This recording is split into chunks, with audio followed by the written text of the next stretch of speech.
Tulime siia Tartu külje alla, et vaadata, kuidas ühte jõge ellu äratatakse. Laevajõgi oli veel mõne aasta eest täiesti umbne, kuidas öelda siis, umbne soo, aga nüüd vuliseb siin vesi ja ka veeelanikud on uuele elule ärganud.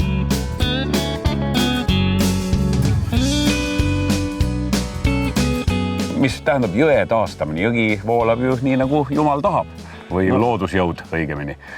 Ja voolaks tõesti, kui inimene ei sekkuks. Voolaski nii, nagu Jumal tahtis, aga siis tuli inimene rikkust ära, kaevas suure kanali, viis jõe siit minema. Et mis selle asja eesmärk oli? Maaparandajad otsustasid niimoodi või kes? Tavaliselt, kui sirgeks aeti, siis kaks sellist eesmärki võis olla. Ühel juhul taheti, et vesi kiiresti ära voolaks, et saaks maad kuivaks, kuivendamise jaoks. Ja teine oli see, kui oli vaja transportida näiteks puitu parvetada ja siis kaevati nad ka sirgeks. Ja siin oli just see teine ülesanne selle sirgeks kaevamis. Aeg on edasi läinud, nüüd on teised prioriteedid tekkinud ja otsustatigi, et see jõgi tuleks selliseks tagasi teha, nagu ta oli, sellepärast, et sellest sõltub tohutult palju inimesi selle kaudu, et see jõgi peaks olema kalade paljunemise koht ja siin peaks palju kala olema ja siia tuleb kala Peipsist kudema ja Võrtsjärvest ja väga oluline. Aga lähme vaatame siis, laevade armaada on valmis ja sõidame siis vaatame seda ajaloolist laevajõge.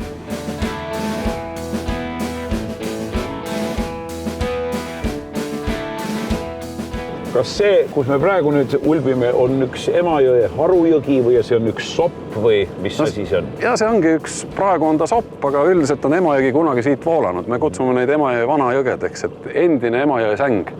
Ja see sama laevajõgi, mille me taastasime, suububki sellesse vanajõkke ja siit kaudu läheb siis edasi Emajõkke. Ja kui me tegime selle laevajõe korda, siis hea on see, et me tegime selle ühenduse sellel vanajõel ja Emajõel ka korda, sellepärast me tegime siin püüke enne, kui me neid jõe taastamise töid tegime. Nägime, kui nutune oli see olukord.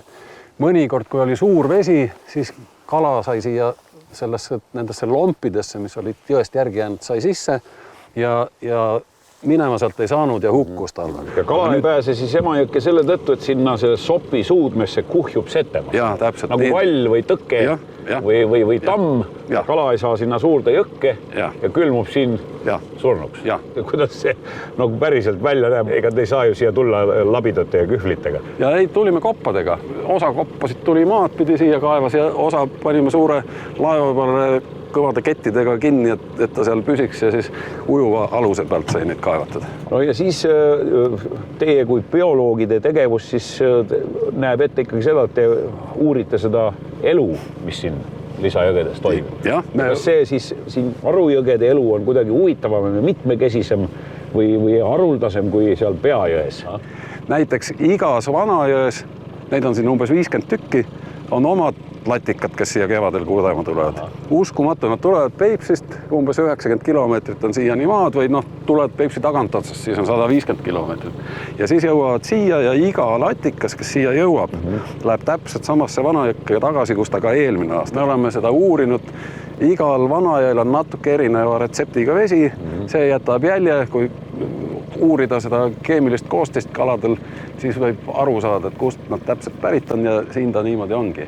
Mismoodi te neid kalu jälgite või kuidas te saate nende elu uurida? Kõige klassikalisem meetod on see, et kui sa kuhugi veekokku lähed uurima, mis seal kalaga toimub, üritad seal teha kontrollpüügid, teaduspüügid. Kas see teaduspüük on mingil moel erinev tavalisest kalapüügist või milliseid püüniseid te kasutate? Tavaliselt, kui kalamees läheb, siis ta tahab teatud kala saada. Ta ei taha näiteks väikest kala saada, tahab ainult suuri. Aga me tahame teada kõikide kalade kohta. Ja siis meil on, siin on sellised võrgud, millel on 12 erinevat osa.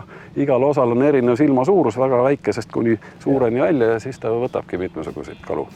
No ma siin näengi mingid poid on sees, kas need on teie omad? Need on meie omad, jah. Ja siis vaatame siis sinna sisse veel. Võiks vaadata, saame näha, mis seal on.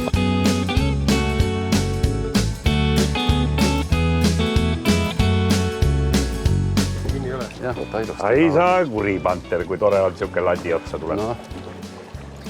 Pane, tõsta siia.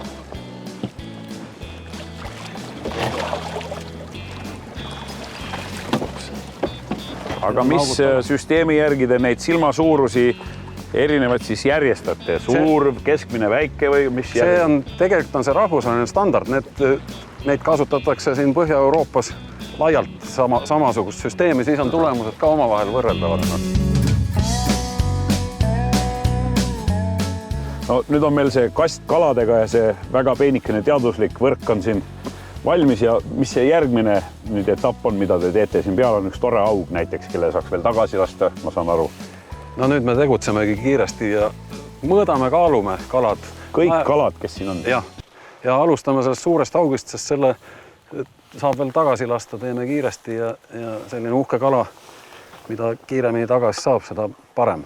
715, Meelis paneb kirja selle ja hetkel seda pole vaja kaaluda ja siis lasemegi ta tagasi. Minu kui endise kalamehe süda, väga raske südamega laseb nii toreda loomakese tagasi, aga mine ja ela, sul oli õnne.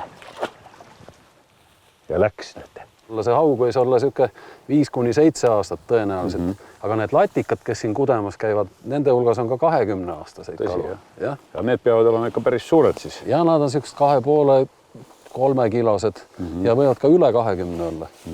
Ja siis, kui kujutada ette, et nad käivad siin 15 korda järjest ilma eksimata ikka samas Vanajões, et päris huvitav elu. Te mehed vaatate, püüate neid kalu oma püünistesse ja vaatate neid, jälgite neid, vaatlete ülevalt, nagu me vaatame kolmekesi praegu neid väikseid elusolendeid. Kas teil vahel on selline tunne ka, et keegi vaatab teid? Ülimalt tõenäoline, et paljud inimesed tegelikult, kes kalade vastu huvi tunnevad, need jälgivad küll meie tegemisi ja patsutavad õlale ja kirjutavad ja helistavad ja ütlevad, et õiget asja ajate. Ehk siis see, nagu teie töö on ikkagi paljudele sellistele kirglikele kalameestele väga vajalik. On. Ega püüda saab ikka siis kala, kui teda on. Seda on.